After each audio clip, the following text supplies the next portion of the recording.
Okay. Hi, I'm Sarah, and I'm here to talk about lessons learned from large-scale mobile robot deployments in warehouse environments. So this is work done with my colleagues at Fetch Robotics. So I'm going to talk about one of our first deployments of a new system and the lessons we learned. Rather than focusing on the robot hardware or algorithms, though, I'm going to talk about the lessons that we think might generalize better to a variety of real-world applications.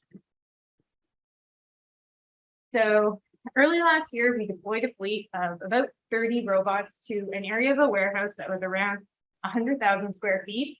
And the robots were there to fulfill e-commerce and wholesale orders. So that's like regular people ordering stuff and like department stores. And this could be really any types of items like shampoo, clothes, video games. And the way it worked was there would be human pickers who would pick items off the shelf and put them into totes on the robot. And then the robots would like drive off to like a packing area for the items we ship. And so our system would receive orders from the WMS, which is the warehouse management system. And that would be in the form of these XML waves. And so a wave would basically be anywhere from about 100 to over 1,000 orders, coming up to about like maybe 14,000 total items picked per day. So our task was basically order fulfillment as an optimization problem. So that's not just like navigation and path planning type operations, but also kind of optimizing the order fulfillment process as a whole.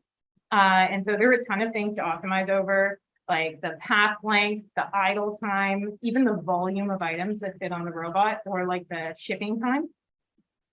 So I like to kind of say that this is like scheduling, path optimization, and packing all in one problem. So now we're kind of onto the lessons. So we definitely had the same problems that everybody has in robotics, like navigation and localization in dynamic environments. But like I said before, I'm going to focus a little more on some other types of issues. These are not totally novel, but they're things that we didn't necessarily get right the first time and have been really valuable to us since. So one important thing for us was being able to introspect our system in real time during operation. And this might seem super obvious, but I really want to emphasize how much we felt that helped us build the customer's trust in the new technology. So they would often ask us like about a specific order, and we could tell them like which robot was fulfilling that order and where it was in the warehouse right now.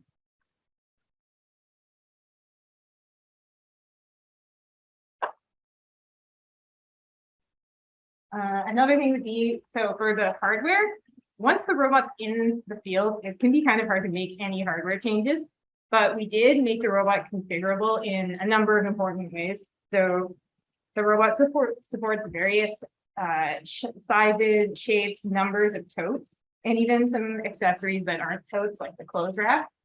And that was important to support different like picking and packing workflows in a warehouse.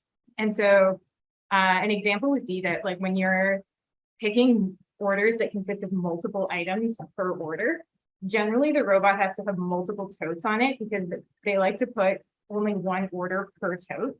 And the reason for that is because at the end, like if you put all the items from multiple orders in one big tote, you basically have to kind of like demultiplex them at the end.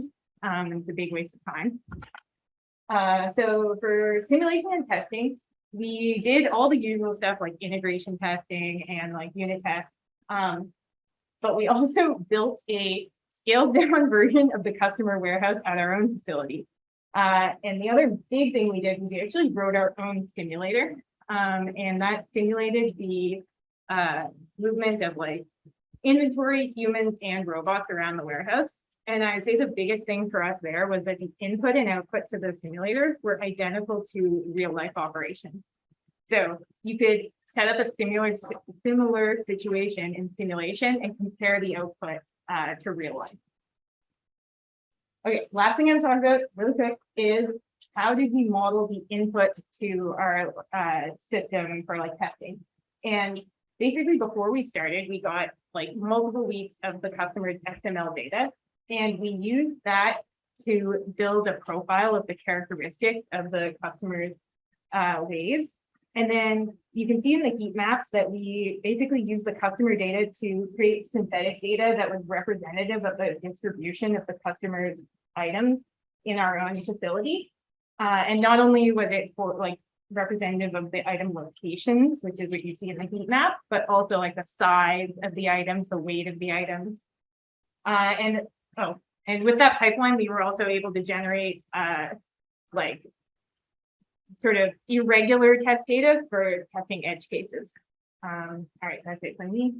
And yeah, definitely talk to me afterwards if you want to commiserate or talk about the dirty laundry of robot deployment.